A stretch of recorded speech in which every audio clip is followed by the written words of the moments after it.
the public.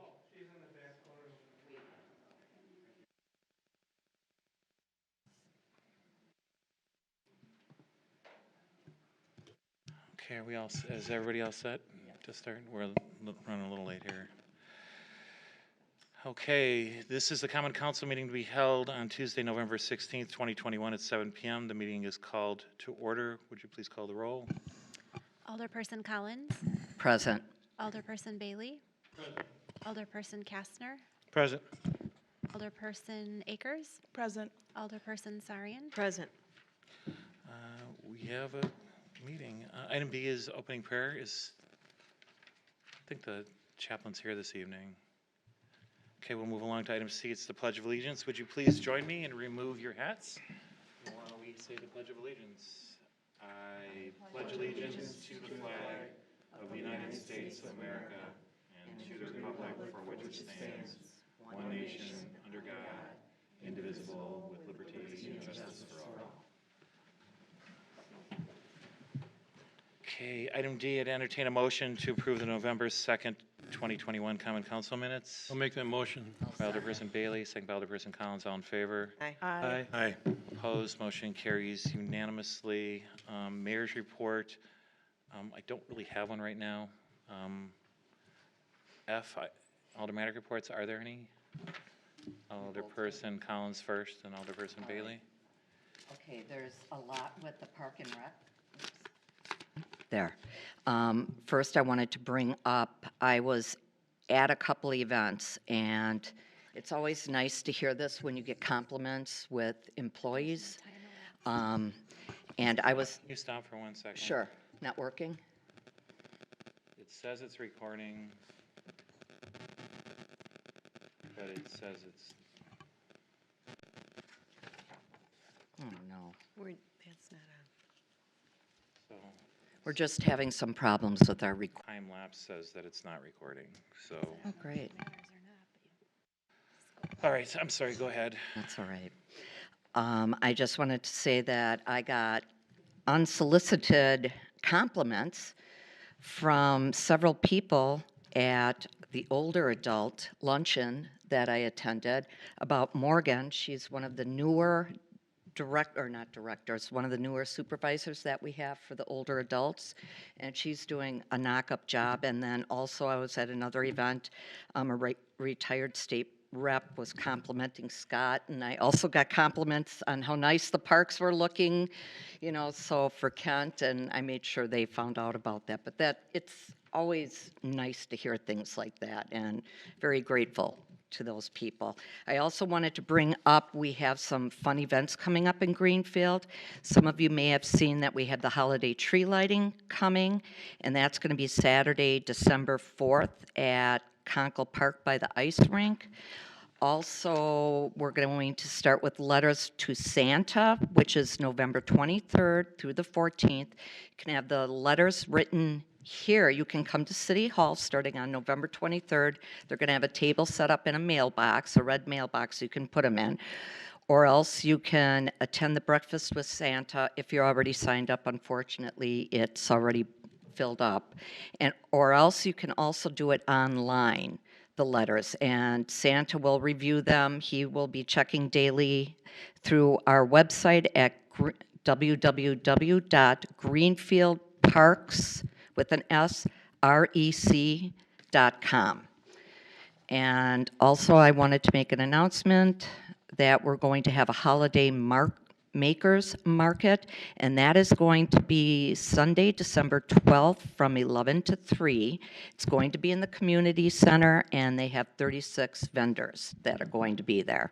So that should be a lot of fun. And then one other thing, which I think a lot of people already know, that we're going to have Cruising Santa Claus, which is going to be December 13th, which is a Monday through Friday the 16th. And you can get information from that from the city website or the website I just read to you, www.greenfieldparksrec.com. And that's all I have. All right, thank you, Alderperson Bailey.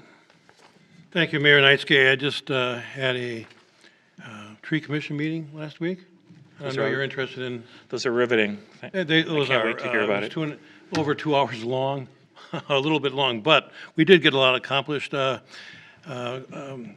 Dennis Furmanek, our city forester, got us some grants along with Jeff Katz. We'd like to thank Jeff and Dennis. Plant some trees on Layton Avenue between 60th and 72nd Street, which will be going in next spring.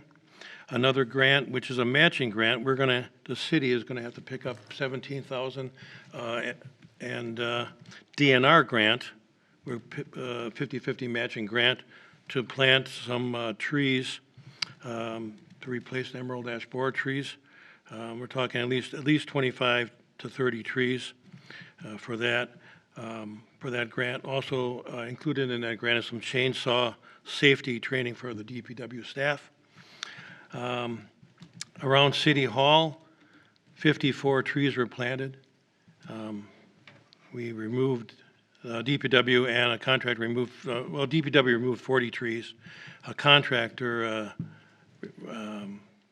planted 54 trees.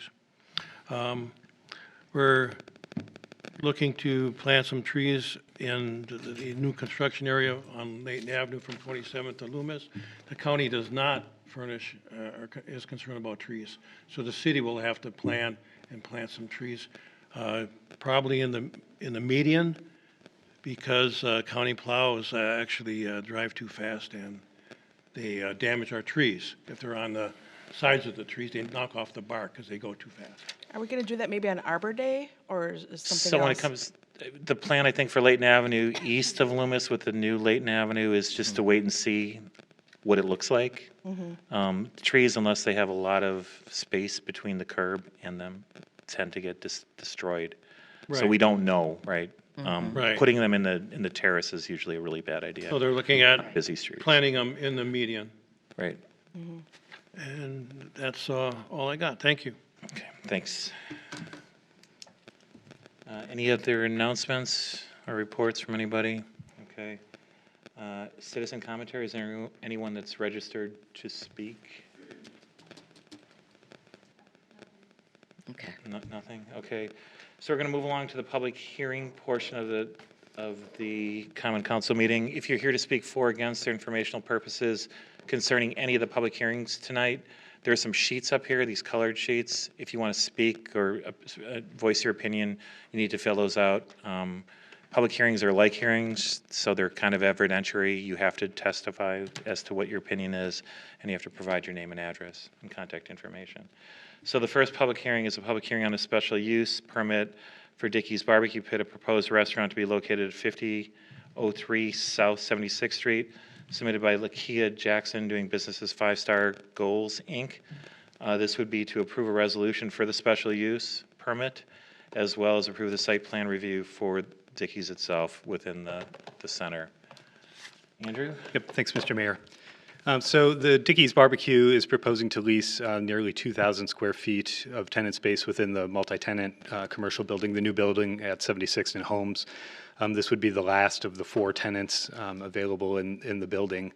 They have 550 locations across the United States in 42 states. Their proposed hours of operation would be Monday to Thursday, 11 a.m. to 9 p.m., Friday through Sunday, 11 a.m. to 2 a.m. And they will be serving alcohol, so they will be applying for license approval for that. Their seating capacity is for roughly 44 people indoors, 15 people seated at the bar, and they're proposing 3 outdoor tables, which would seat 12 more outdoors. They have not yet provided us a plan with the outdoor seating, but that will be a condition of the premises for the outdoor seating for the alcohol license prior to them getting occupancy. Carry-out and delivery services will be available. The delivery will be through third-party vendors. Dickey's will require 30 parking spaces. There are 67 parking spaces required for the other tenants in the building, so there would be a total required parking per our code for 97 spaces, and there are 69 spaces on site. Staff feels like the tenants will have, it'll be a mix of rush times and lull times, and feels that that should be adequate for the 4 tenants, and the Common Council may waive that parking shortage. Plan Commission recommended approval at the October 10th meeting. That's it, right? I don't see anybody that's registered to speak for or against. Is there anyone that would like to speak for or against or informational purposes concerning this item? I have to ask twice, so. Wait. Is anybody that would like to speak for or against or informational purposes concerning this item? Entertain a motion to close the Make a public motion hearing. to close the public hearing. By Alderperson Kastner, is there a second? I'll second. Second by Alderperson Collins, all in favor? Aye. All opposed, motion carries unanimously. Entertain a motion to approve the resolution for the special use permit. I'll make a motion to approve the special use permit as well as approve the site plan review for the Dickey's Barbecue Pit located at. Motion by Alderperson Kastner, is there a second? Second. Second by Alderperson Sarian. Can I have discussion? Yep. Just a question, the outdoor seating, are we approving that also too at this time, or is that coming later? They're going to come back, I think, with the Because I'm outdoor curious alcohol. if there's going to be outdoor music and that type thing. Yeah, that's a challenge with the neighborhood right next door, so I Yeah. think everybody is cognizant. Yep. Okay. I don't think that the outside seating is that elaborate. It's just going to be a couple tables similar to what's next to them. I just wanted, I just want to make sure, that. Correct. Yeah, but they would, good because of the question. liquor license, they'll need to define those premises and probably cordon it off, I would imagine, from the rest of the sidewalk. So the issue is you don't want to have pipe music out there because there's a house literally right across the street or right across the parking lot, right? So, and there's another restaurant next door that probably would compete with it, so. All right, motion was made and seconded. Would you please call? Alderperson Collins, Aye. Alderperson Bailey, Aye. Alderperson Kastner, Aye. Alderperson Akers, Aye. Alderperson Sarian, Aye. Motion carries unanimously. Item 2 is a public hearing on an ordinance to amend section 21.04.090, of the municipal code pertaining to decks, patios, porches, breezeways as permitted or non-permitted obstructions and required yards to amend 21.04.08.01 of the municipal code pertaining to non-conforming accessory structures and to amend section 21.02.0100 pertaining to definitions. We're seeking to approve the ordinance, amending those changes. Andrew. Thanks. So currently, our zoning code permitted obstructions and required yards prohibits the following in the front yard: decks, patios, and porches/breezeways. At the request of Alderperson Akers, this went before the Plan Commission to amend it to potentially have a discussion about allowing those in the front yard. Plan Commission recommended no change, that the zoning code remain the same at the August 10th meeting.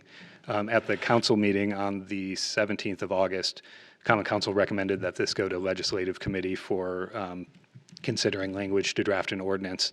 And at the Legislative Committee meeting on September 27th, the Legislative Committee recommended that the zoning code remain the same in regards to allowing decks and patios in the front yard, but to change the zoning code to allow porches/breezeways in the front yard, as well as the rear and side, which they're currently allowed in. So the change in that aspect would be to allow porches and breezeways in the front yard. One other very important piece of the change in the consideration of the ordinance is that Legislative Committee also recommends that for existing non-conforming decks and patios, so they're already existing, the change would allow for a one-to-one replacement of those existing non-conforming structures. So if somebody already has a deck on their front yard and they need to replace it because it's rotten and it's rotting and it's unsafe, they would be allowed to do that in the same size and the same location without having to go to the Zoning Board of Appeals for approval. They would simply apply for the required building permits. The change in the ordinance recommended would also allow a one-for-one replacement of existing non-conforming accessory structures. So that would include garages, again, in the same size, same location, and that would be allowed without having to go to the Zoning Board of Appeals. Again, they could replace an existing non-conforming structure in kind. They would just need to apply for the permit.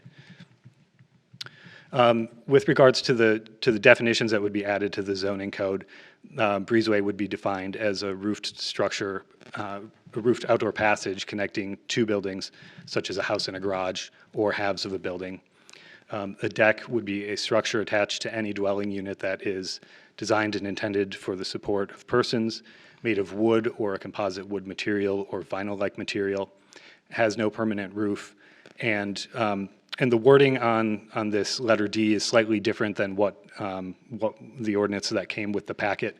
Alderperson Collins recommended that we take a look at this and amend it to include is constructed on piers with continuous foundation or with footings. The draft ordinance that came with the agenda materials had it listed as is constructed on piers and without continuous foundation or footings. So this would allow for a deck that does have a continuous footing or foundation. The patio would be defined as a paved or similar surface attached or detached to a dwelling unit constructed at or around ground level, and a porch definition would be a covered area adjoining an entrance to a building, usually having a separate roof. So those were the recommendations from Legislative Committee from last month. Alderperson Kastner. Is there anyone that would like to speak for or against for informational purposes concerning this item while we're in the public hearing? Okay, Alderperson Kastner. It's my understanding that we're not allowing them to encroach on the setbacks. Correct. If a structure was proposed within the required yard setbacks, those would still require zoning board of appeals approval. So these would be porches that would be not in the required front yard setback.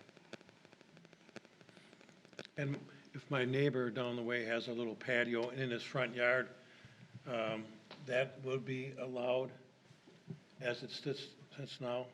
It would be grandfathered, and they could Would be replace, grandfathered in? they could repair or replace it at the same size. But it would be allowed as it sits now? It's just a concrete slab, He's right? got, well, he's got those decorative blocks, about 10 by 8 in his front, and he sits out there and watches the people walk by. Yeah, I mean, I don't think that is the same. yeah, I mean, so It's it's a patio, it's a a paved- paved or similar service attached or detached, right? So if there are people that have paving stones in their front yard that I think they sit on, I'm not sure that could. Sidewalks? The whole reason I think that this ordinance is before us is that there are a lot of people that have front doors and they have stoops, and they might have a roof structure over the front door, which is okay, but if they somehow want to attach that roof structure to the stoop, it now becomes a front porch, and it's prohibited. I think what everyone is trying to do is to interject a little bit of common sense into the whole process. Certainly, the picture that Andrew showed, the first picture, where somebody has this elaborate deck on the front of their house, that's probably what the ordinance is trying to not allow to have happen. That should be in the backyard or the side setback, wherever it is. But certainly, no one wants to have an ordinance where a family like the Waltons on Walton's Mountain couldn't have a front porch where grandma and grandpa are sitting on their chair. Is that a fair statement? Yep. Has anybody ever watched the Waltons? Yes. It was a Long great time show ago. a long time How ago. old are you again, Mike? But it's my birthday today, so I'm Well, really happy excited. birthday. Happy birthday. Yeah, don't, to- it, No, and two, the it's- AARP meal seems to be accelerating as I get older. So part of the Kinda reason bumsy. too was people that have Paula's, existing. you're my age. You're like a week older than me. Happy birthday, Paula. How does it feel to be this old? Sorry, we're in a public hearing. I shouldn't talk like that. What I was gonna say was, part of the thing is too, people have as existing decks on their houses or in the front, and they need to replace them because they are falling down or something like this. This gives them the avenue to. Yeah, Right. to I mean, the fix way it's something. written now, if someone were to come in and they wanted to repair or replace their front porch or stoop, and I know of one in the Anthony Drive neighborhood up there. There was a retired disabled veteran who had his church come because his front stoop was falling apart. It was rotted out. It was made out of wood, and the church group came in and they were going to make it better, right? And he was going to do it, and he wasn't going to do a good job. His church group came in and said, we can do this for you, let us help. And they came to the city because they thought, well, maybe we should just see if we need a permit. And pretty soon it ended up having to go to the Board of Appeals, and it was prohibited, and it became a big, and the thing had been there forever, right? He just wanted to get it fixed. So, we're just trying to inject common sense into some of this stuff. And sometimes it's hard when you create these laws because they're sometimes so specific. So that's, I think, what we're trying to get at here. I think that's what Alderperson Akers is concerned about. I do know that some of the other alderpersons, Alderperson Kastner being one of them, it didn't, right? I want to be cautious about what we're approving, because I'm actually looking at this picture and thinking it may not actually fit what we're approving, because it looks like they're encroaching on their front yard setback. Yeah, I'm but- guessing at that, but I'm thinking it is. So this is the thing, if that house has looked like that since, I don't know, 1930 when it was built, I don't think. it and did, somebody but- came in and wanted to fix it under the existing ordinance, someone would say that's a non-conforming use, and you need to go to the zoning board of appeals because you can't have a porch in the front of your house. So that's kind of what we're trying to get away from, right? You can't have a porch up to the property line is what I'm afraid of. But if it's been there since 1930, before the city was even a city, then I we're think. safe with that. We don't have any. Well, technically, the gentleman that was near Anthony Drive up there, he had that problem. And, the house had been, he'd lived in it, I think, for close to 10 or 20 years or something, right?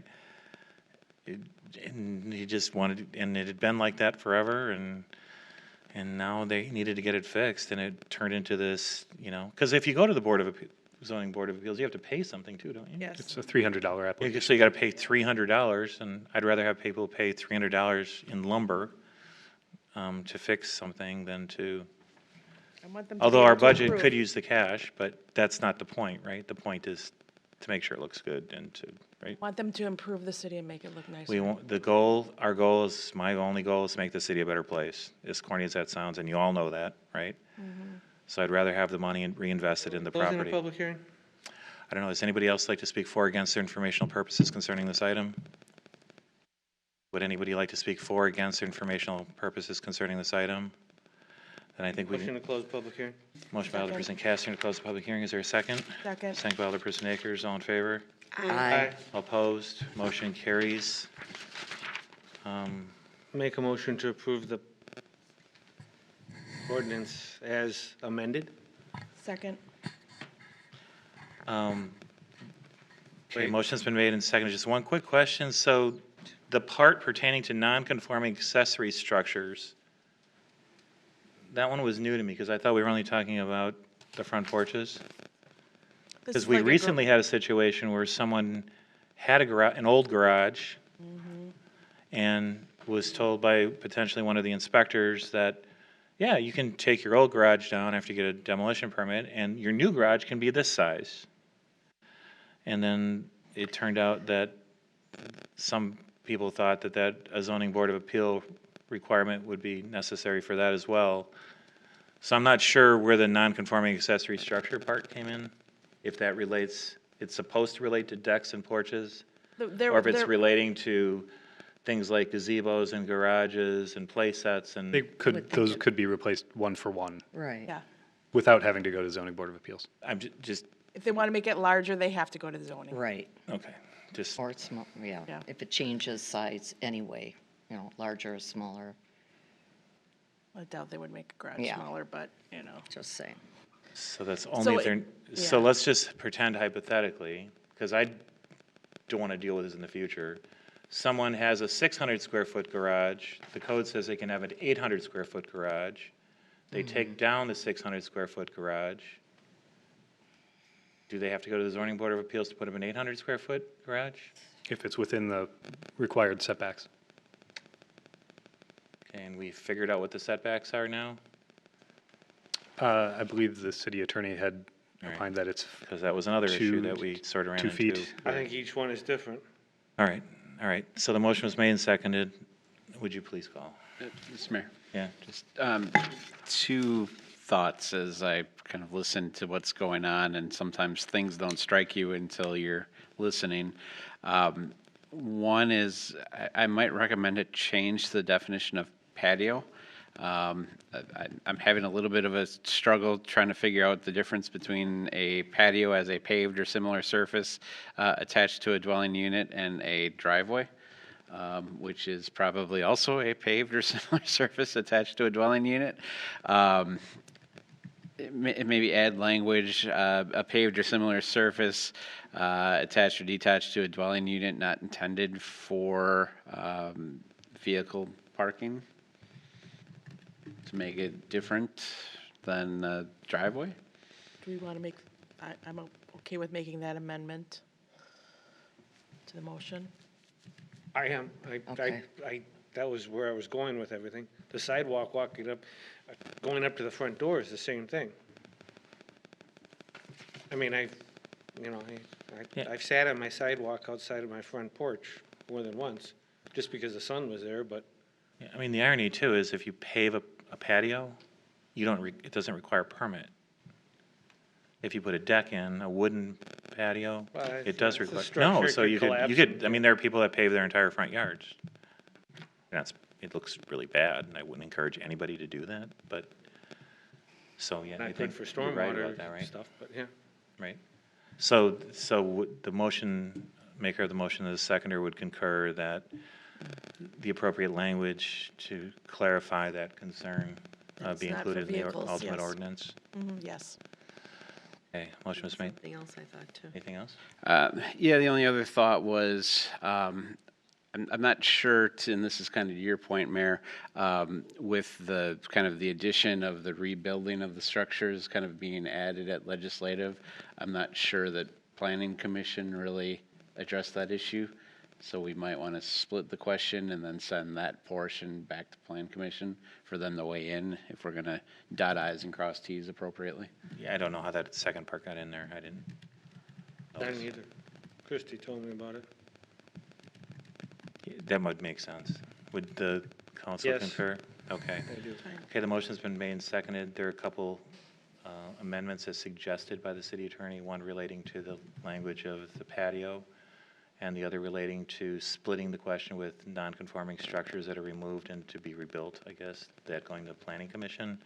So this is basically on the porches, breezeways, front porch stuff, right? Okay, motion's been made and seconded. Maker of the motion and seconder concur with those changes and those future courses of action.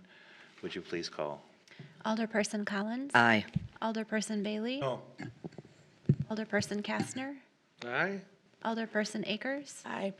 Alderperson Sarian. Aye. Motion carries. Item 3 is the public hearing on the proposed 2022 budget. I have our Director of Finance here, Paula Schaefer, and Tim, who, I'm not sure what your title is, Assistant Director of Finance or Deputy Comptroller? It's probably because we can pay you less if we call you that, as opposed to, is that true, do you think, Mr. City Attorney? Probably. Yeah, all right, so what the way that's, and this is, I guess, my portion, and both of you here to answer questions. So we start working on our proposed budget like almost as soon as this one passes, going into next year. We kind of have November and December and January to take a breather. Is that a fair statement? With regard to the creation of the future budget, because at the end of the year, we'll begin the auditing process of last year's numbers to see where we came from and how we did. By the time March rolls around, we know what our reserves are, we get an idea of what the costs are moving forward into the future. By summer, we kind of start getting numbers from the state with regard to valuations. By late summer, we kind of get an idea of what our aids are going to be from the state. We get an idea of what the numbers are that we can throw into the levy limit formula and the expenditure restraint formula. At that same time, all of the departments, and there's a couple other department heads here, Darren's here from Health and John's here from the Fire Department, the departments start creating their budget, right? This year and for the last 2 or 3 years, I'm sort of the full-time mayor and administrator for the city. And I sort of drive the bus as to what people can do with regard to their spending, recognizing that every year the budget isn't just a series of numbers or a spreadsheet, but it's supposed to accomplish something. It's supposed to provide services to the community that are valuable, and we want to make sure that they're as valuable as possible. We want to make sure we get the biggest bang for our buck, right? We don't want to be penny pinchers. We want to spend our dollars. We want to be penny pinchers, but also spend our dollars wisely, okay? So this budget that's before you, and I'll go into some of the numbers. These numbers I discussed at finance, and they haven't changed all much since that original budget was presented. The marching orders this year were essentially that we needed to operate within the existing expenditure levels from last year, in essence, keeping the budget flat, with two things that we had to keep an eye on. One was that health insurance, and about 60 to 70% of our employee base is still unionized, subject to collective bargaining. That health insurance we negotiated a 5% increase, that the lines within each department's budget could go up 5% with regard to health insurance because that's what it's going to cost. The second thing that we have, this is the last year of a collective bargaining agreement with both the police and fire departments, is 2% pay increase, right? So, and I won't go into everything with regard to Act 10 and how all of that did all sorts of stuff, right? But each department could recognize a 2% increase in salaries going into next year. And that was it. Everything else that needed to be done had to come from new revenue streams or within the existing budget that we had. Thrown into that formula is one more thing, and people have seen this probably on the news or heard about it, all this federal COVID money, the ARPA money it's called, right? The city of Greenfield is going to get about $3.8 to $3.9 million of ARPA money. Basically, and it falls into two buckets. We're going to get half of it this year, and we've already received about half of it this year, and we're expected to receive the other half next year. That money isn't just cash that we can spend on anything. That money has basically two buckets that it goes into. The first bucket is lost revenue money. And lost revenue money means that because of COVID, the city has lost revenue, and that amount is between it's about $1.5 million plus or minus, okay? If we have that 1.5 million and we can demonstrate that we lost some sort of revenue, and it's not an easy thing to do that because the guidance that's been provided is awfully porous, if that's the right word. But if we can demonstrate that we've lost that money can truly be spent on anything. And I'll get back to that later. So the 1.5 of the 3.8 to 3.9 can be spent on anything. The remaining 2.2 to 2.3 to 2.4 million can't just be spent on anything. It has to specifically be spent on things that are defined by the guidance that have been provided from the Treasury. Most of the things that it provides for, we don't need. Fair statement? So the only thing we can really spend it on are water and sewer projects. And that's what most of the other cities are doing with that bucket of money, okay? In this budget, none of that $2.3 million is allocated to any project. That includes the money that we received this year, which would be half of that. That is still sitting there. The money, the $750,000 that we received this year of the money that we can spend on anything went essentially to capital equipment. Why did it go to capital equipment? I'll get back to you. Capital equipment is like police cars and dump trucks and things that have a longer useful life, okay? Why did it go to capital equipment? Because we needed to buy some capital equipment and we had no other way to buy it. In essence, the city budget would go up approximately $700,000 on its own every year just with health insurance and just with 2% raises. And that's plus or minus, okay? There's a formula that the state gives us called the levy limit formula, and it basically talks about having net new construction. How much net new construction do you have in your city? It goes through this formula and you arrive at a number. In our case this year it was 0.8 something, 8.8384%, something like that. Which essentially meant after debt service dollars, which are treated differently, we could raise taxes about $300,000. Well, that's a problem because it doesn't take much to realize that when your expenses are going up, just those two expenses, not anything else, are going up $700,000, and you can only raise $300,000, you need to get more money from somewhere, right? So you look at ways within your budget, and everybody goes, well, why don't you all buy pencils together and office supplies and stuff like that, right? I mean, the days of, well, we're all going to pool and buy all our legal pads or pencils and papers together, we've done that years ago. The biggest stream of new revenue in this budget is actually probably from the police department, which is talking about, and this serves a public policy goal too, is to have increased revenue from fines and forfeitures, which would be tickets. Okay, so you're going to get out of your budget problem by pulling everybody over for speeding. Is that the plan, right? Well, no, that's not the plan, but it certainly helps next year. The plan that we did, and there's other things that the fire department does, and there's other things that I'm trying to simplify this a little bit, because I see the chief glaring at me over at the fire chief. There's some things that are happening. We had a previous police chief who didn't believe so much in his pro forma wasn't necessarily to go and write traffic tickets. He thought police departments were agencies that should do really important big things, and I agree with that too, right? But law enforcement, traffic tickets, and those kinds of boring things, if that's the right word, and he'll probably email me after this meeting tonight, since this is broadcast to the entire world. For the most part, writing tickets wasn't the big deal, and ticket revenue started to fall from historical levels. When you do that, and I think other police departments did that as well, right? When you start to do that, then traffic enforcement, if that declines, then some bad things start happening in the world, like people realize that they can speed, and people realize that they can go blow through stop signs, and people realize that all of those bad things that we see going on around us today, when you don't pay attention to something, it tends to get worse. So part of this is, one, going back to the days of recognizing that speed enforcement, law enforcement, those kinds of things, traffic enforcement, is an important thing to do because it makes things safer for everybody, and especially in light of the kinds of things that are happening on the roads today, which are bad. So it's an opportune time to kind of revisit that.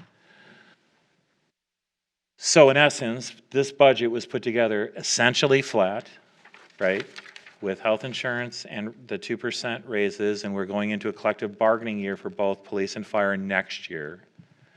And that's what this budget is. There have been some other changes that have been pointed out. The only real big personnel, there's a couple personnel changes, and this is using existing revenue streams that come from all over the place. There's a full-time parks person in the budget to help Kent, because we essentially have one full-time person doing everything, which is pretty much impossible. But the funding for that came from part-time maintenance worker positions that aren't being filled that we've managed to absorb through the use of others, and using other special revenue dollars, which are like user fees and those kinds of things. Is that a fair statement? I want to make sure that I'm getting that right.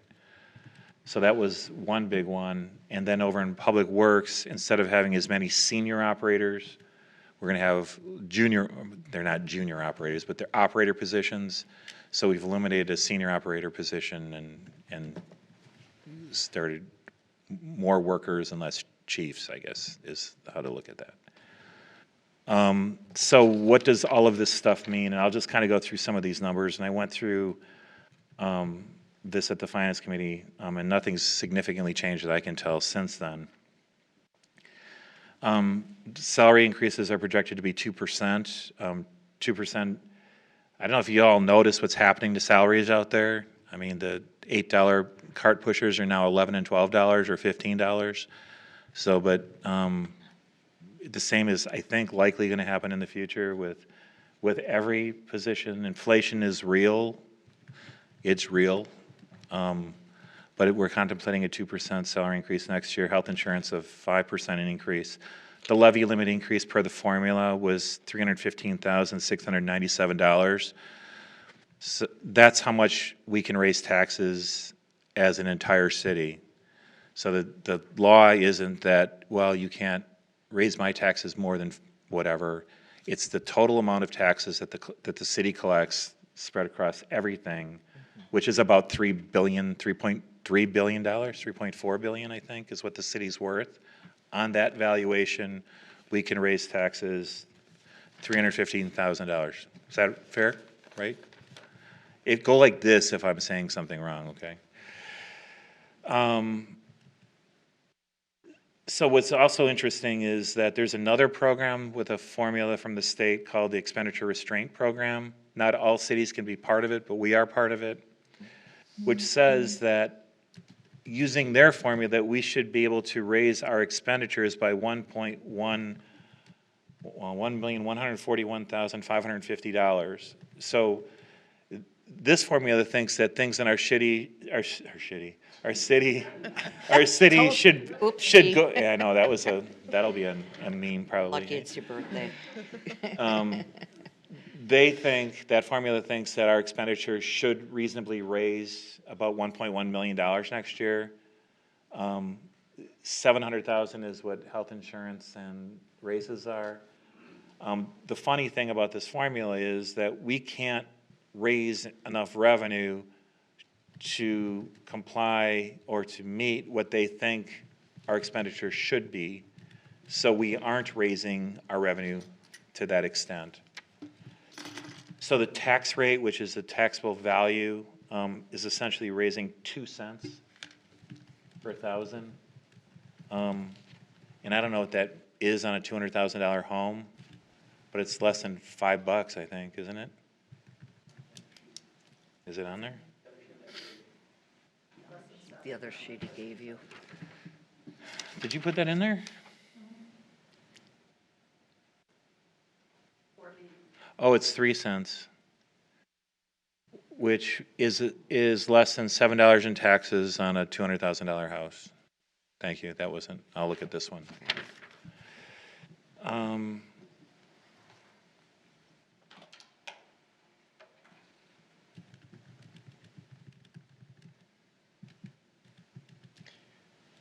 To our taxpayers, that's fairly good news.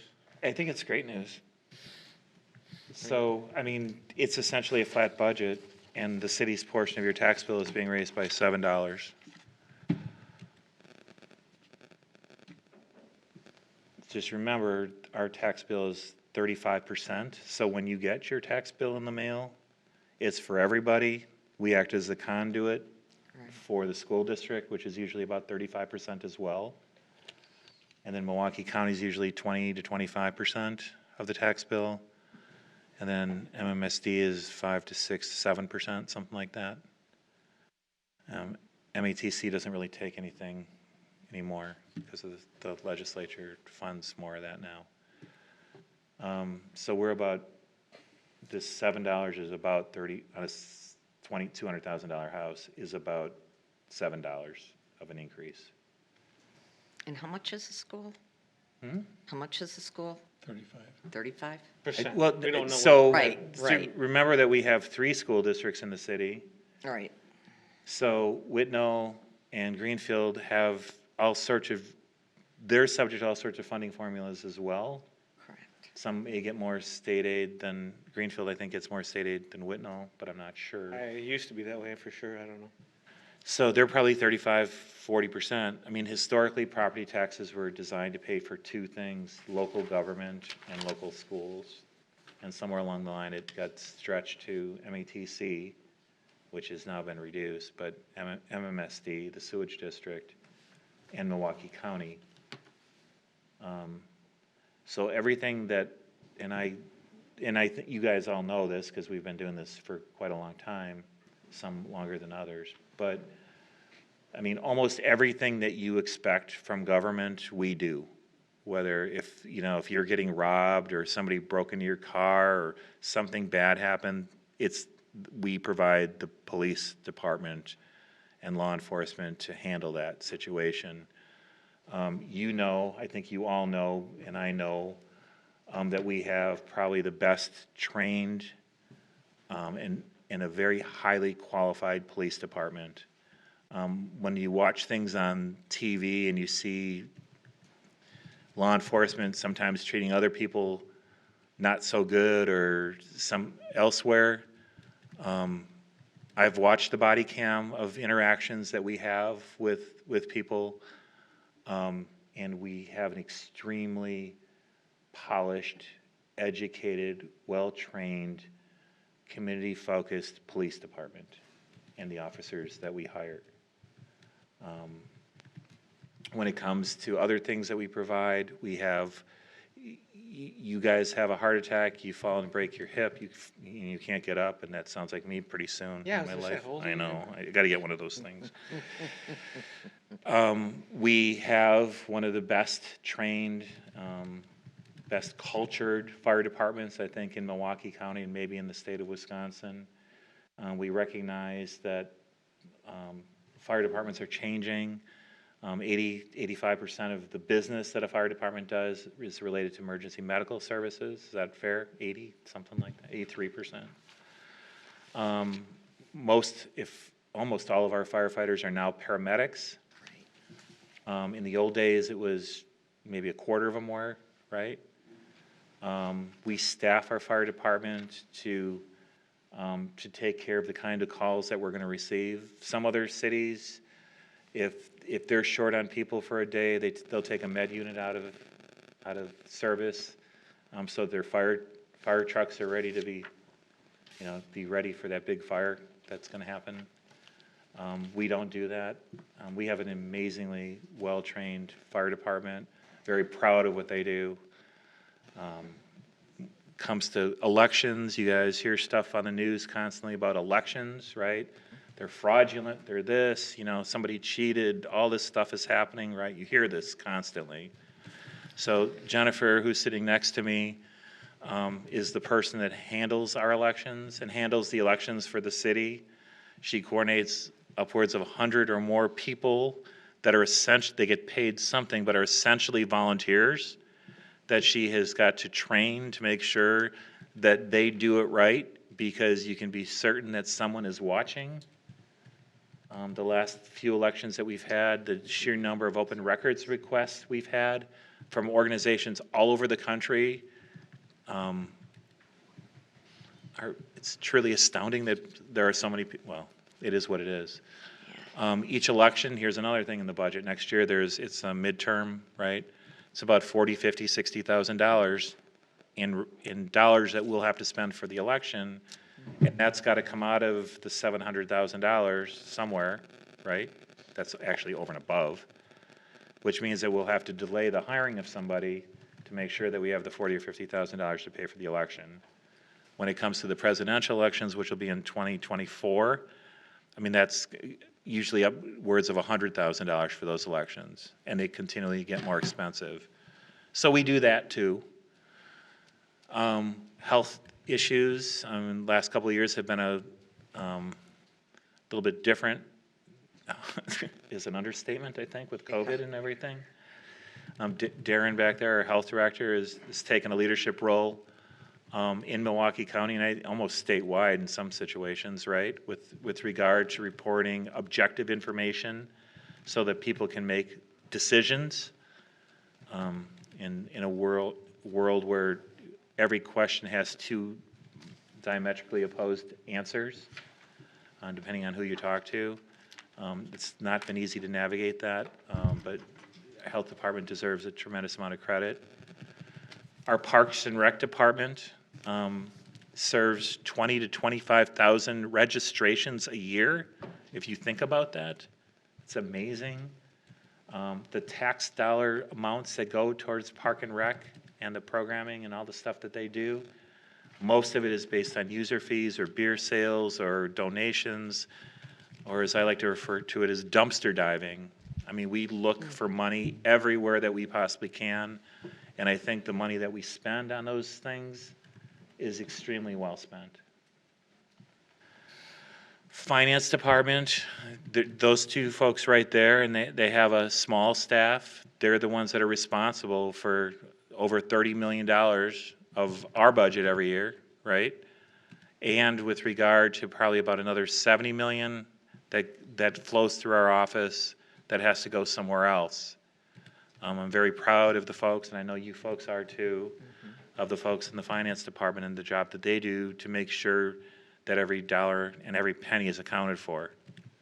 It still amazes me, Paul, and some of these budgets will still tell me things like, well, we had $213 left and I put it here. It's like, okay, thank you. I appreciate that, but when you're dealing with a $30 million budget, I mean, it's almost sometimes a rounding error, right? What am I missing? Public Works. So the leaves are supposed to, we still pick up leaves. We still do all of those things. The streets are still plowed. We've become more efficient. Everything is GPSed. I get calls. You haven't been in my neighborhood. I can call and I can look exactly to see that the truck has been through there twice.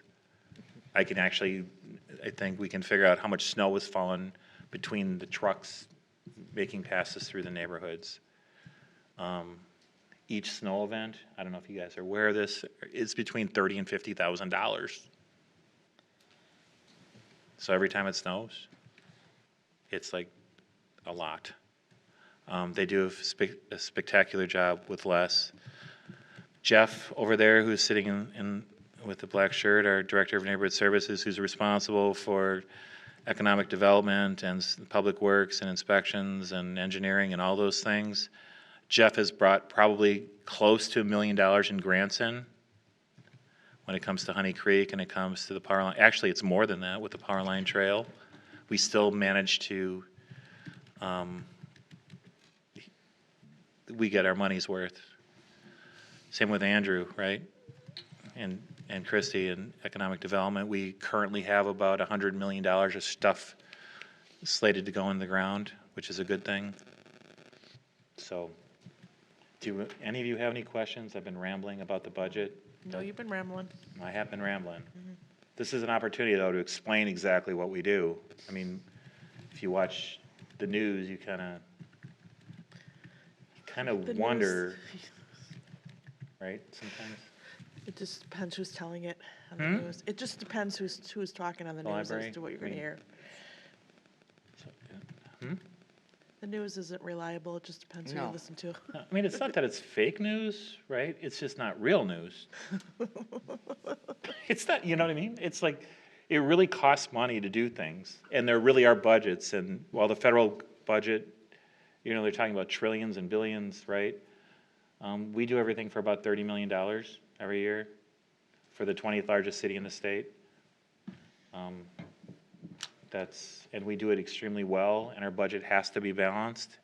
And if anybody runs over at the end of the year, our audit will show it, and I will have to report all of that to you.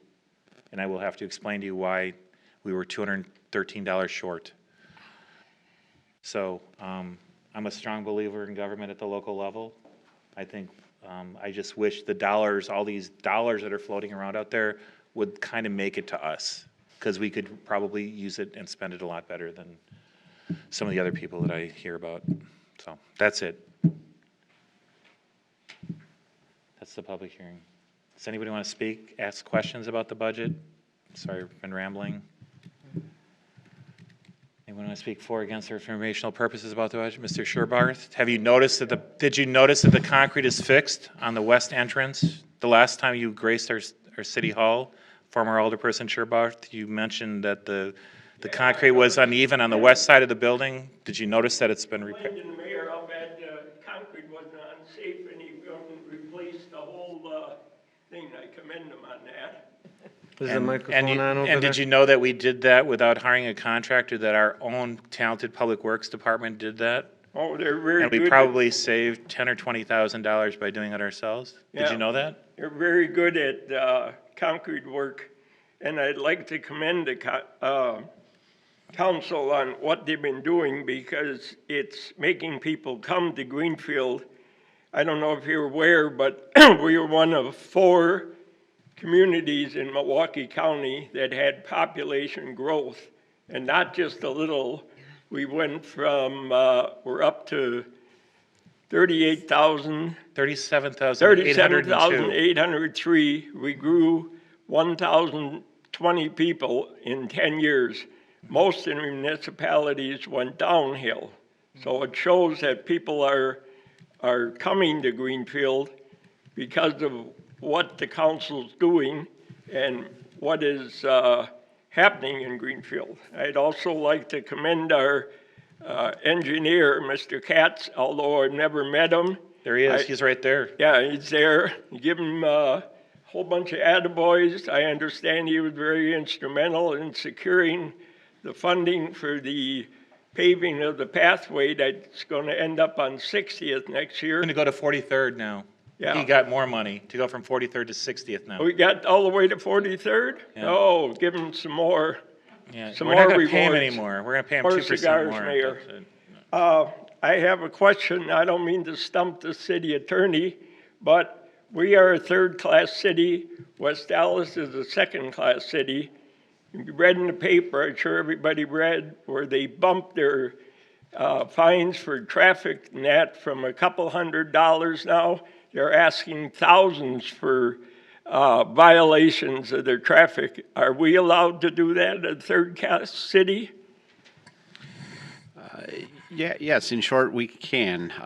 The schedule for penalties is actually set by the municipal judge. They make a recommendation, and then this body adopts that in consultation with the judge's office. And I don't know whether Judge Pizak has any plans to update our schedule or not, but I do know that there are a number of communities in the southeastern Wisconsin area that are reviewing bumping that. up the fines. I yes. mean, we're talking a doubling and tripling fines. Yeah. If I And can, that is a good, because can I just say, so there's, one of the issues that we have is the levy limit legislation. yeah, It's a huge problem. So if you need to get extra revenue, there's only a few places that you can get it. You can make you can double and triple the price of building permits. You can double or triple the price of fines and forfeitures. You can double and triple in one community that starts with W that's not right next to us but north of them. Their ambulance, their calls, if the ambulance or advanced life support comes, the paramedics come, they bill like thousands of dollars, instead of the 300 or, is that right, John? So, yeah, so if you call an ambulance here, it's like maybe 300, 500, whatever it is. It's $1,650 in, not West Dallas, but it's another one that starts with W. And why do they do that? Because that's the only way that they can get revenue. The problem with that is that most of the people that are responding, that are getting those ambulances, right? Many of them are Medicare restricted. Yeah. So you're only going to get $130 anyways. yeah. But it makes their budgets look good. And every now and then, if you can get 10 or 20% of that, right, then that's revenue that you otherwise wouldn't have had. But it's gouging, and it doesn't make your city a better place, certainly if you need an ambulance. The same thing with tickets. You can raise tickets to be 1,000 or 2,000, but you get people in a position where it's hard enough to pay the 170, right, Yeah. or 130 for some of these people. They would have had plates if they could have afforded them, right? And now they got a ticket for not having them.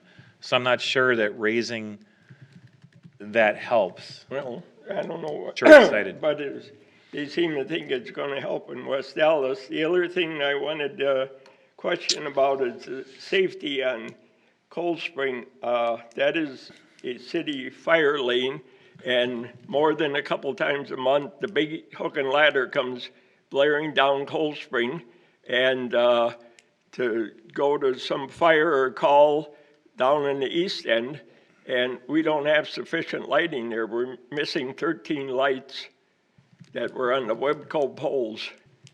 On So the we're south going- side of Cold Spring? We only have lights on the north side, and they're anywhere from 360 to 380 apart. That's not enough to light up the street, and we get so many people walking there. I'll admit it, I drive 29 miles an hour. I'm keeping a log.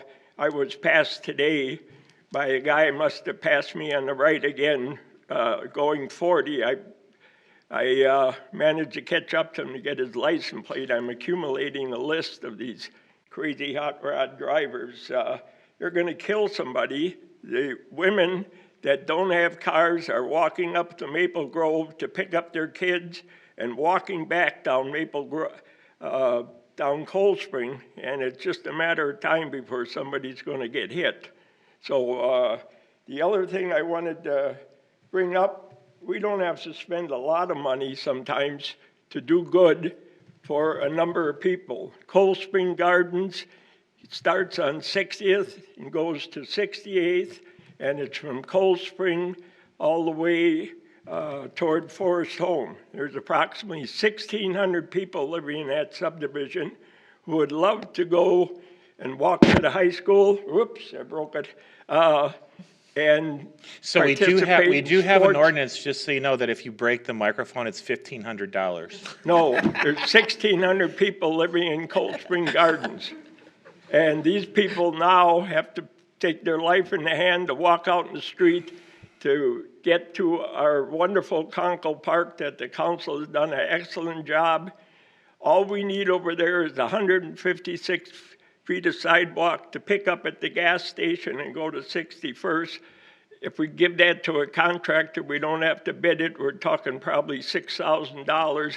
That would be a wise investment to let these people get out and enjoy our park and our high school and everything that's going on.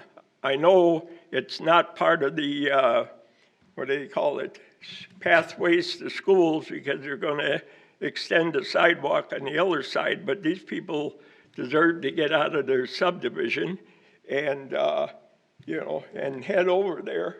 If I can Another just... thing I went and looked at, you did a great job with the sidewalk going across the bridge and ending over in Alderman Eaton's old subdivision where he used to live. If we continued that, it's not part of the school thing according to the plan I read, but if we continued that for another 1,600 feet, we'd have a 100% network all the way to 60th to serve. That would hit Cold Spring. It will serve the entire high school district and the two grade schools down there. And I think that would be a wise investment. I don't think we're talking about maybe 60, 65,000, 70. I'm recommending those two things. And otherwise, I just say you guys are doing a good job. And I think if we do things like this, I think we can look at, my guess is I think we're still short about 50 people. And if I could work some kind of thing out with you, I'm retired at council. I think this big jump that we got now is great, but we get $30 per capita income for persons that live here. And I think along the way we've lost some people because I cannot believe that there's years that we only picked up 20 people. That's impossible. And I ran the project in 1990 with students and some other people, and we challenged the state with 139 more people. So you multiply that out times 30, that's free money. We might as well get it. We don't have to give it to the taxpayers. So thanks for hearing me out. I'll put the microphone back together. So I think... Keep up the good work. Yeah, you still owe the $1,500 though. You don't know that. So just one quick thing on Cold Spring. The south side of the Cold Spring is challenged because we don't have all of the right-of-way. That's one of the issues. And Webco had a problem with having us have our light fixtures on their poles. But I called Webco and they said, if we do the same as we did with the other poles from years ago, we signed a 5-year contract. They'll put up any light we want on all of their poles.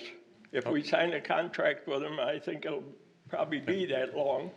So it'll cost us probably about $4,000 a year for Webco lights. They pay the electricity and they do the maintenance.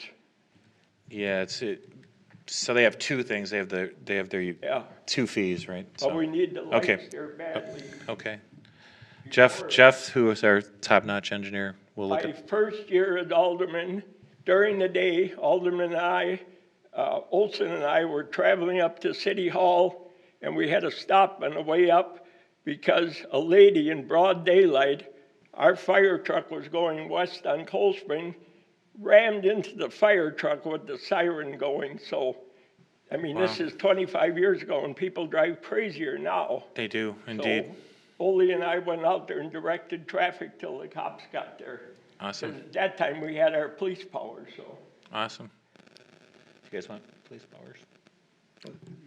Only if we did. All right, is there anyone else that would like to speak for, against, or informational purposes?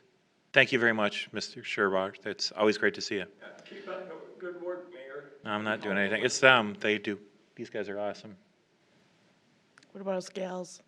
There's something to be said here, right? I mean, politically, there's the entire spectrum. You're looking at the entire spectrum sitting up here. Is that a fair statement, generally speaking? Yes. And Just in myself alone. so when you watch on TV and you see, well, these liberals and those conservatives and these Republicans and these Democrats, they can't make any decisions together. They can't do what's right. I want to just point out something that I think we have the full gamut up here. And I think almost on every issue that makes the city a better place, there's complete agreement on how to do that. So if there is hope in the world, I think it's demonstrated by this common council. Mayor? Yeah. There's one thing I'd like to add, just so you're aware, but maybe you're not, but there's a chance anytime we can get free publicity for Greenfield, I'm all for it. Next year will mark 42 years since we installed the first street in Greenfield, the new one. That's 43rd Street. Really? The people paid the full bill. I think they deserve the second step, and we've got the cable, and as far as I know, we should put up some street lights there. Other than there's in a mile, I think there's 7 street lights. That's not very sufficient. And I also think next year we should have a grand celebration. It marks 75 years from 1947 when the first concrete street was installed on Loomis Road. And being a county street, it is the city's responsibility to install and pay for the sidewalk and to install and pay for the streetlights. Mm-hmm. So if we could anyway wedge that into a bond issue, I'll be willing to buy the cakes for the celebration sometime in August. Well, if you could buy the lights, that would be helpful. Okay. Just with regard to 43rd Street, as long as we're talking about that, so all the stuff that's happening with the stadium interchange, the old park and ride lot, the city finally purchased that after we've been trying for 16 years. Finally got that. That's going to be likely redeveloped. 43rd Street, which hits at Loomis and goes all the way to, obviously, to Miller Park. We understand that streetlights, traffic signals probably need to go at 43rd and Cold Spring. Mm-hmm. We understand that 43rd Street is kind of falling apart. We understand that when there's a Cubs game, that traffic basically backs up from Loomis all the way past almost to Oklahoma. We get that. We're working with the county and the Wisconsin DOT to try to figure out what we can do. The reality is a stadium interchange that we just purchased was supposed to be the freeway that went from 894 to County Stadium, because back then they all recognized that there would be a ton of traffic going down 43rd Street. That route, when that highway never went in, that traffic still came, but it's being served by a street that's really too small. So we understand the problem, but it's a challenging one. The streetlights on Loomis, if you're talking by Edgerton there, I don't know, south of Edgerton. We've got 7 streetlights on Loomis going up to 35th Street. Okay. We want to save money. We can take all the streetlights that we're taking down on Layton, the 250-watt sodiums, and put them up there. Yeah, so the lights that were on Layton were We Energy lights, the Cobra fixtures on the poles, which were supposed to be a short-term fix, and it ended up being about 15 years worth. I noticed we're taking them down now on Layton. Yeah, so now we're putting up our own lighting system on Layton Avenue. We're installing those lights as we speak, I think. Yeah, but I understand. So. Are they going to be the same lights that are on Layton by Conkle, or are they going to be different? So the lights that are between essentially Edgewood and 60th, House of Harley, are special lights. They have a different kind of V to them. They're more expensive. The lights that are down by 84 South, 84th and Layton, from 76, the new ones that we put in, those have essentially the same shape, but they're less expensive. Those are the same light. Those are the lights that we'll be putting between Loomis and 27th Street. You won't be able to tell, there's not a huge difference between them. Except for the banners, right? The banners, there is no terrace lighting, the ones by the sidewalks. That's only between 60th and, Will we put flags on them too, on the center ones? we're not gonna be putting flags on all of them. It's just gonna be in the, sort of the city center. The whole idea is to make Layton Avenue sort of our main street. So that's, and the city center is roughly between Edgewood and 60th, or House of Harley, kind of. Anyone else registered? Anyone else registered to speak? With that, entertain a motion to close the public hearing. Motion to close public hearing. By Alderperson Kastner, is there a second? Second by Alderperson Collins. All in favor? Aye. Aye. All opposed? There's the resolution to pass the budget. The numbers right? Do you have it? I don't have it. It's on the thing here. I thought it was 27 million or something. I'd entertain a motion to approve the resolution you're about to read in the amount that you're about to read. Well, I gotta log in yet, so. I couldn't get on my iPad for some reason. Mine keeps Can logging you guys out. get in? Can you guys What get page in? Yeah. it was, I could tell Yeah. you. Resolution. Wait, is It's this? 13 page. Here, Do you have it? here. Uh, You have to look it up, though. He's got it right, Got it? Okay. Yep, that's. but you can So- use that. Page 13. Yeah, I'd entertain a motion to approve the resolution based on the budget provided to levy a property tax in the amount of $27,727. Million. Yeah, $27,727,983 exclusive of the TIF levy to fund the expenses of the city of Greenfield contained in the 2022 annual budget as presented. So moved. I'll second. Motion by Alderperson Kastner, second by Alderperson Collins. Roll. Yeah. What? Huh? We always do, yeah, we will. We do that. We always do We that. gotta roll call first. So first we have to pass it, right? Yes. So, consistent with the resolution that's been provided to you, that's now unnumbered, but will be numbered as soon as Right. it's passed, would you call? Alderperson Collins, Aye. Alderperson Bailey, Aye. Alderperson Kastner, Aye. Alderperson Akers, Aye. Alderperson Sarian, Aye. Motion carries unanimously. I entertain a motion to reconsider. Motion to reconsider. By Alderperson Kastner, is there a second? Second. Second by Alderperson Sarian, all in favor? Aye. Aye. All opposed, motion carries. I'd entertain a motion to reaffirm Motion to reaffirm. the resolution as presented by Alderperson Kastner, second by Second. Alderperson Collins. Would you please call on the reaffirmation vote? Alderperson Collins, Aye. Alderperson Bailey, Aye. Alderperson Kastner, Aye. Alderperson Akers, Aye. Alderperson Sarian, Aye. Okay, motion carries. Item J, old business appointment to various committees and commissions. I don't have one for the, well. Board of Health. For the Board of Health yet. Darren, is there, but I don't think there has been somebody yet for the Board of Health, right? No, we're not for. Okay, one member of the Tree Commission, I'd appoint Andrew, I can't pronounce his last name, Drzwicki. Drzwicki, to the Tree Commission for the term to expire of 5/1 of '23, formerly held by Lou Silva. And recognize that the Tree Commission has the longest meetings out of any meeting, any committee, or, Okay. so, okay. I entertain a motion to confirm Make a motion. by Alderperson Bailey. Is there a second? Second. Alderperson Kastner, all in favor? Aye. Aye. All opposed? Motion carries unanimously, right? Okay. I don't have an appointment for the Planning Commission yet. K Business, approve the following operator license for Natalia Lee Manikowski. Entertain a motion to approve. There isn't a problem with it, I don't think. no problem. Entertain a Motion to approve. By Alderperson Akers. Is there a second? Second. Second by Alderperson Kastner, all in favor? Aye. All opposed, motion carries unanimously. Excessive assessment claim received by MMAC 150 of Greenfield. This has been referred to our city attorney, who we referred to our, Right. to Amy, our Legal counsel. our legal counsel. K3, discussion of decision to adopt a resolution establishing municipal election awards following the 2020 decennial census report for the city of Greenfield. Entertain a motion to approve. I move for approval. Motion by Alderperson Sarian. Is I there a will second. Second by Alderperson So that jives with everything now? Collins. Yeah, it jives with everything. The problem is that while our awards are good, I was extremely disappointed, and I know a number of other communities are extremely disappointed in the county board's action by ignoring the independent redistricting committee that they created by resolution and kind of getting into the gerrymandering. Yep.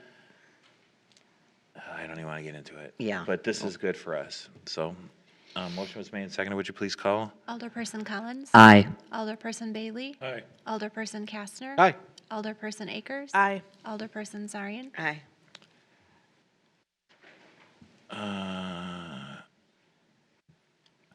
Item 4 is approve a certified survey map for the combination of two lots at 3230 and 3260 West Allerton. I'd entertain a motion to approve. Motion to approve. I'll second. Or second by Alderperson Collins. I think these folks are in Collins District. Would you please call? Alderperson Collins. Aye. Alderperson Bailey. Aye. Alderperson Kastner. Aye. Alderperson Akers. Aye. Alderperson Zarian. Aye. Item 5 is approve a resolution to rename a portion of South 110th Street, a private street, from the center line of South 108th Street to a point 550 feet west of the center line of South 108th Street to West Sunset Lane, consistent with the other lanes, other street names that are lined up with it. We spent a long time on this. Yes, we did, and they're all west. I make a motion to approve. Motion made by Alderperson Kastner, second by Akers. Would you please call? Alderperson Collins. Aye. Alderperson Bailey. Aye. Alderperson Kastner. Aye. Alderperson Akers. Aye. Alderperson Zarian. Aye. Item 6 is approve a site and landscaping and architectural plans for Avery and Birch proposed salon business to be located 10901 West Sunset Lane. Submitted thing we by did Ryan that. Jansen, doing business as Avery and Birch. Entertain a motion to approve. Motion to approve. Motion by Alderperson And I'll Kastner, second. by Alderperson Kastner. Just one issue that came up at the planning commission, which relates to licensing of alcohol. The city attorney and Alderperson Kastner, I think, had a pretty good meeting. They're having alcohol at the salon? Not yet. Not yet, they're not, but it would require a special use and a public hearing and all that kind of stuff. And the city attorney has created a blueprint for that, for them to follow, to have what they want to happen. Is that a fair statement? Correct. So this is the approving the site landscape and architectural plans so that were submitted. So, okay. All in favor? Aye. Aye. Opposed? We had a motion in a second, right? Right. Yes. Catherine? And Yep. I So think that, that is passed. So the alcohol issue is a special use issue that comes, that you'll have to, wherever you guys are, where are you? They're in back. Oh. You're there. I'm sorry, I thought it was, Yeah, I thought. yeah, so, did you have any questions? If you come up to the microphone, if you have any, I mean, it's approved, so you run the risk of getting it unapproved. Sit down. There's not necessarily any issues, obviously, with the approval. I appreciate that. I read over some of the stuff the email chain that you guys were running around this afternoon and yesterday. And it sounds like as long as the premises inside the premises is like a separate establishment. So it is, it's a coffee. It needs to be defined and. Right. So Brian, and if you can ever get a hold of him, Brian and Jennifer are really good at getting you through that stuff, through the process. Sure. So it's possible. Right. It just couldn't happen the way that I think it was contemplated at the planning commission last week, Sure. right? fair statement. So we don't, the city has sort of a mantra when it comes to development, we will never be the cause of any unreasonable delay. Sure.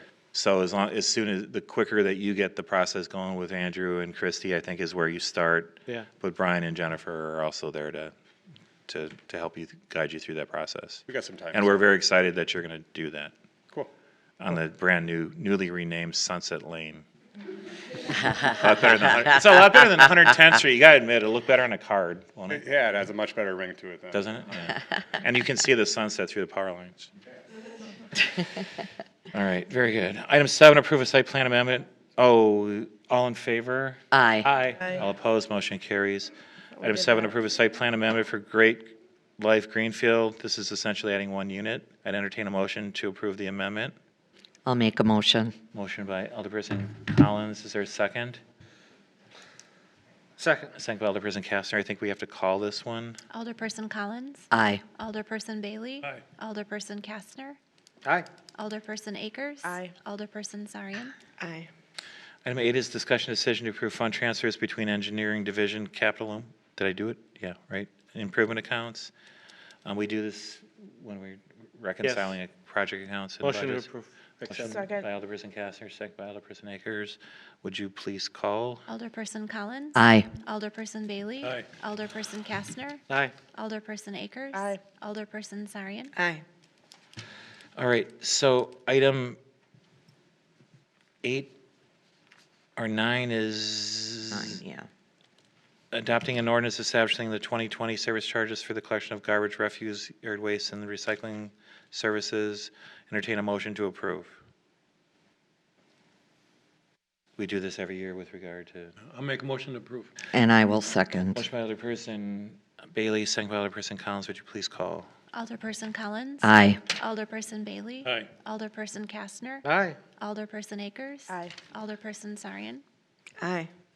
I'd like to take 10 and 11 together. This is mileage reimbursements and schedules of disbursements, and entertain a motion to approve. I'll make a motion. By Alderperson Collins, is there a second? Second. Second by Alderperson Sarian. Those are generally 2 mundane Finance Committee items. Would you please call? Alderperson Collins. Aye. Alderperson Bailey. Alderperson Kastner.